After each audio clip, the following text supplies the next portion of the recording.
Magpapaabot ng tulong ang Department of Social Welfare and Development sa naulilang pamilya ng ginang na nasawi habang naghihintay ng payout ng cash assistance sa Quezon City.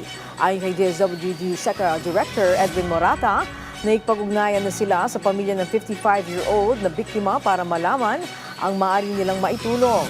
Una dito, sinabi na ng Quezon City LGU na kanilang sasagutin ang gastos pagpapalibing sa nasawing ginang.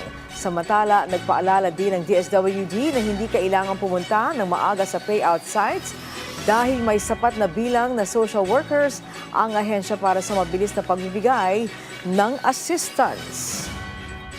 Ito yung lagi nating ina-advocate sa mga kliyente natin na kung bakit may idea na they have to go earlier than the expected. Malamang talaga kung mainit ang panahon, matagal ang hintay, maaari talagang magkaroon ng ganitong komplikasyon. Lalo na kung may dinaramdam talaga ang isang tao before pa naman po the payout po natin. Kaya we always highly encourage na lagi po sinasabi ni SEC, you don't need to go earlier than 4 a.m., 5 a.m. kasi marami naman pong social worker ang available at para mapabilis po yung proseso ng pagbibigay natin during that period.